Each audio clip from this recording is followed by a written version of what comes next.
بسم اللہ الرحمن الرحیم. السلام علیکم and welcome to my YouTube channel. آج کا جو لیکچر ہے وہ ہمارا لیکچر ارکان اسلام پہ ہوگا. ارکان اسلام آپ 5 کہہ سکتے ہیں. ہوتا یہ ہے کہ جو اس میں پہلا ارکان ہے جس کو توحید و رسالت کہتے ہیں، یہ بیسیکلی رکن نہیں ہے یا ارکان میں سے نہیں ہے، یہ بیسیکلی عقائد میں سے ہے. لیکن اگر آپ اس میں بھی شامل کر لیں، کیونکہ ارکان اسلام کی ہم نے بات کرنی ہے، تو توحید و رسالت اس کا پہلا رکن ہے. اس کے بعد آتا ہے نماز، نماز کے بعد ہے روزہ، روزہ کے بعد زکوٰۃ، زکوٰۃ کے بعد حج. تو ٹوٹل 5 ارکان ہیں. ہم نے ان 5 ارکان کو باری باری پڑھنا ہے.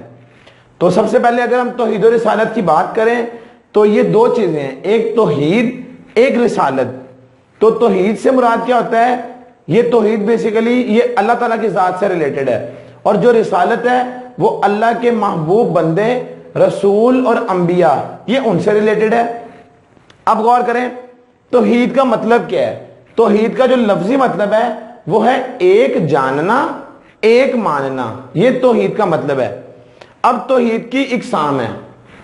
توحید فی الذات یعنی ذات کے لحاظ سے توحید، توحید فی الافعال اعمال کے لحاظ سے، توحید فی الصفات صفات کے لحاظ سے. تو توحید کی بنیادی اقسام 3 ہیں.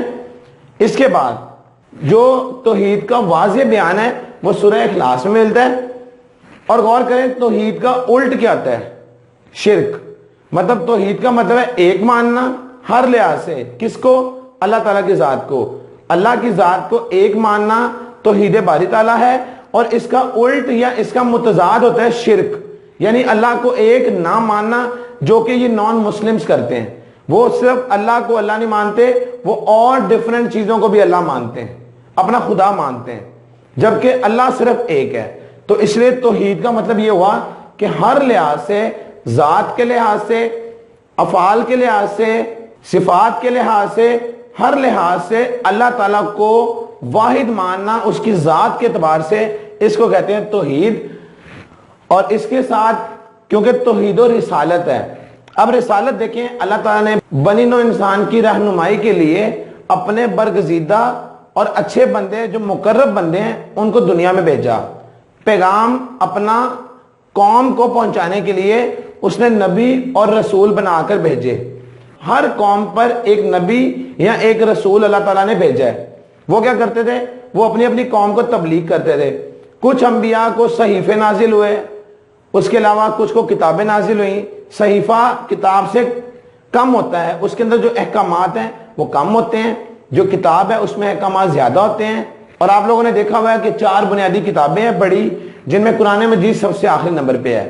اس کے علاوہ تورات، زبور، انجیل اور قرآن مجید. تو 4 کتابیں ہیں، یہ اللہ تعالیٰ نے اپنے 4 انبیاء پر نازل فرمائی ہیں، اور آخری جو کتاب ہے وہ قرآن مجید ہے. تو رسالت کا مطلب کیا ہے؟ رسالت کے معنی ہے پیغام پہنچانا، اور نبوت کے معنی ہے خبر دینا یا بلندی اور پیغمبری. اب غور کریں 2 ورڈز آتے ہیں. ایک ہوتا ہے نبی کا معنی.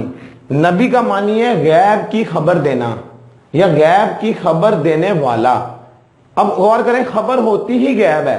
مطلب میں یہاں کھڑا ہوں، میرے لیے کوئی بات اگر باہر سے آتی ہے تو میرے لیے وہ غیب ہے، اور تبھی میں اس کو خبر کہتا ہوں. تو خبر ہمیشہ ہوتی ہی غیب ہے. نبی کا مطلب ہے غیب کی خبر دینے والا، اور رسول کا مطلب ہے، رسول کے معنی ہے پیغام پہنچانے والا، یعنی اللہ کا پیغام اللہ کی مخلوق تک پہنچانے والے کو رسول کہتے ہیں. اس کے بعد ایک MCQ یہ بھی آتا ہے کہ وحی کے معنی کیا ہے؟ وحی یعنی اللہ تعالیٰ جب اپنے نبی اور رسول سے بات کرنا چاہتا ہے تو اس کے لیے وحی کا استعمال ہوتا ہے. وحی کا معنی کیا ہے؟ وحی کا معنی ہے اشارہ کرنا یا چپکے سے دل میں بات ڈال دینا. یعنی اللہ تعالیٰ یہاں اپنے فرشتے حضرت جبریل کے ذریعے بات پہنچاتا ہے، اپنی وحی پہنچاتا ہے، یا اللہ تعالیٰ چپکے سے دل میں بات ڈال دیتا ہے نبی اور رسول کے. تو یہ بھی ہو سکتا ہے. اس کا مطلب ہوتا ہے وحی. اور اس میں سب سے امپورٹنٹ MCQs ختم نبوت. ختم نبوت کا مطلب ہے آخری نبی. ختم کا مطلب ہوتا ہے ختم کرنا، نبوت کا مطلب ہوتا ہے یہ جو نبوت کا ایک سلسلہ چلتا آیا اس کو ختم یعنی ختم کرنے والا. اور وہ کون ہے؟ وہ آپ صلی اللہ علیہ وسلم ہیں جو ختم نبوت کا تاج اپنے سر پہ لیے ہوئے ہیں اور آخری نبی ہیں. آپ کے بعد کوئی نبی نہیں آنا. قیامت تک کے لیے ہر جو انسان ہے اس کو آپ صلی اللہ علیہ وسلم کی حیات مبارکہ سے سیکھنا ہے. یہ جو ختم نبوت کے حوالے سے اگر ہم غور کریں تو کس سورت کے اندر ذکر ہے؟ سورہ احزاب کے اندر. اس کی آیت مبارکہ آیت نمبر 40 ہے جس میں ختم نبوت کا واضح بیان موجود ہے. تو یہ ہمارا توحید و رسالت کے اوپر جو لیکچر ہے وہ کمپلیٹ ہوتا ہے. اسی میں سے MCQs آتے ہیں, آپ ان کو دھیان سے سمجھیے گا. ایک تو آپ کو نالج گین ہوگا اور دوسرا آپ کو MCQs اٹیمپٹ کرنے میں بھی ہیلپ ملے گی. یہاں تک ہمارا جو ارکان اسلام کا پہلا رکن ہے توحید و رسالت, اس سے ریلیٹڈ لیکچر ختم ہوتا ہے. Thank you very much for giving your time.